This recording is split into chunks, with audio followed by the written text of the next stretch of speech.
Huti su pogodili američki nosač aviona Harry Truman. Jemenski Huti izvestili su o novom napadu na američke vojne jedinice i ciljeve u Izraelu.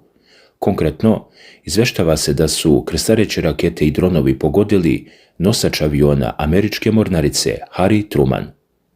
Izveštaj arapske štampe navode da je do napada došlo dok su se američke trupe pripremale za vazdušni napad velikih razmjera na Jemen. Huti su također lansirali hipersoničnu balističku raketu pod nazivom Palestina 2 na aerodrom Ben Gurion u Tel Avivu i napali elektranu u blizini Jerusalima balističkom raketom Zulfikar.